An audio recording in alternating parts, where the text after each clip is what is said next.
بسم اللہ الرحمن الرحیم الحمد للہ رب العالمین والصلاة والسلام علی سیدنا محمد وعلی اہل بیتہ اجمعین طاہرین رب اشرح لی صدری ویسر لی امری واحلل عقدۃ من لسانی یفقهوا قولی اما بعد فقد قال اللہ تبارک و تعالی فی محکم کتاب المجید وقول الحق فی فرقان الحمید بسم اللہ الرحمن الرحیم شہر رمضان الذی انزل فیہ القرآن ھدی للناس وبینات من الہدی والفرقان۔ ماہ مبارک رمضان کی آمد کی آپ تمام تر مومنین کی خدمت میں مبارکباد پیش کرتے ہیں۔ جیسا کہ آج کل انٹرنیٹ کا جدید دور ہے تو کسی کے پاس اتنا وقت نہیں کہ وہ موٹی موٹی لمبی دعاؤں کی کتابوں کو پڑھیں یا اعمال کی کتابوں کو پڑھیں۔ آج کل اکثر بیشتر ہمارے نوجوان موبائل انٹرنیٹ کی طرف رجوع کرتے ہیں اور فیس بک پر یا یوٹیوب وغیرہ پر اگر کوئی ویڈیو آ جاتی ہے یا وہ خود بھی سرچ کر لیتے ہیں کہ ماہ رمضان کی فضیلت کے حوالے سے، تو ہم نے اسی عنوان کے پیش نظر ہم نے سوچا تھا کہ ایک مختصر سی کلپ بنا کر ماہ رمضان کی فضیلت اور اعمال کے حوالے سے مومنین کرام کی بارگاہ میں پیش کی جائے تاکہ اس ویڈیو سے تمام تر مومنین جو ہے وہ استفادہ حاصل کر سکیں۔ سب سے پہلے میں اپنی کتاب کا حوالہ دیتا چلوں آپ کی بارگاہ اقدس میں کہ میں یہ جو سب کچھ بیان کر رہا ہوں، کچھ بعض حدیث میں نے دوسری کتابوں سے بھی اخذ کی ہے، لیکن اکثر بیشتر میں نے جو بیانات اس ویڈیو میں آپ سن رہے ہیں وہ کتاب دعا کی مشہور ترین کتاب مفاتیح الجنان کے اندر صفحہ نمبر 341 پر تیسری فصل ماہ رمضان مبارک کے فضائل اور اعمال میں جو ہے یہ درج ذیل اعمال اور یہ روایات درج کی گئی ہوئی ہے۔ ماہ رمضان المبارک خدا کا مستحکم مہینہ ہے۔ یہ لوگوں کے لیے استغفار، قرآن کی تلاوت، دعا، مناجات اور اپنے مرحومین کی مغفرت کروانے کے لیے بہت ہی اچھا مہینہ ہے۔ چنانچہ شیخ صدوق علیہ الرحمہ نے معتبر سند کے ساتھ حضرت امام علی رضا علیہ السلام سے روایت نقل کی ہے کہ امام علی رضا علیہ السلام نے اپنے آباء و اجداد کے واسطے امیر المؤمنین علیہ السلام سے روایت کی ہے کہ آپ علیہ السلام نے فرمایا کہ ایک روز حضرت رسول خدا صلی اللہ علیہ وآلہ وسلم نے ہمیں خطبہ میں ارشاد فرمایا کہ اے لوگو،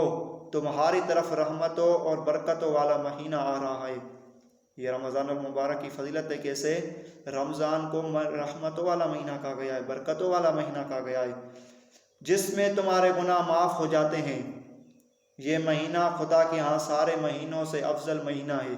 یعنی کوئی بھی مہینہ پورے رمضان کے برابر فضیلت نہیں رکھتا کہ جتنی رمضان المبارک کی فضیلت ہے۔ چنانچہ میں نے آپ کے سامنے جو شروع ویڈیو کی کلپ میں ایک آیت تلاوت فرمائی کہ رمضان المبارک وہ واحد مہینہ ہے جس کا خداوند متعال نے قرآن مجید میں نام لیا ہے کہ کہتے ہیں کہ بسم اللہ الرحمن الرحیم شہر رمضان الذی انزل فیہ القرآن، کہ رمضان کا مہینہ تو وہ مہینہ ہے جس میں ہم نے قرآن کو نازل کیا ہے۔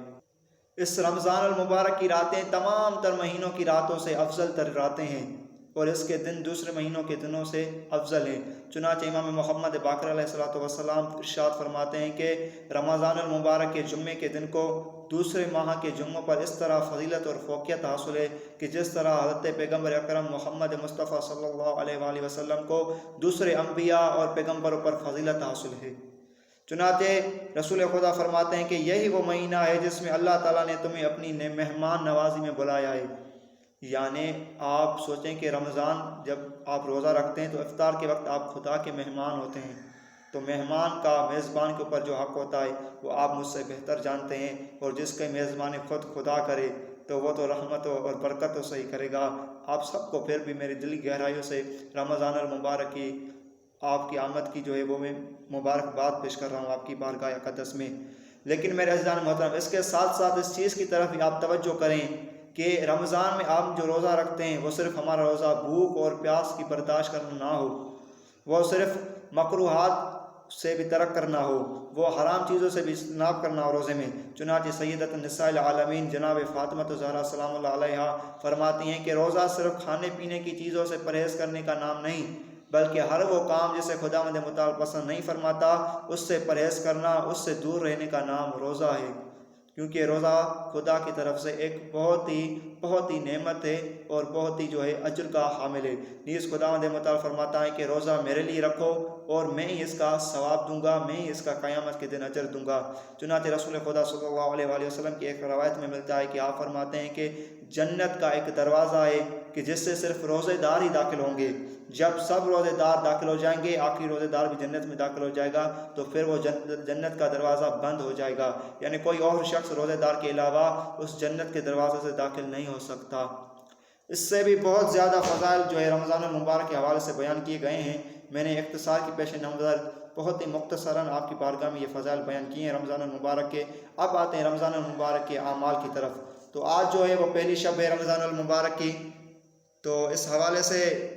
کتاب صحیفہ سجادیہ صحیفہ کاملیہ کہ جو امام زین العابدین علیہ السلام کی دعاؤں کا مفصل کتاب ہے، اس میں ایک مناجات امام کی درج ذیل ہے۔ اس میں لکھی ہوئی ہے ایک مناجات کہ ماہ رمضان المبارک کے استقبال کی دعا،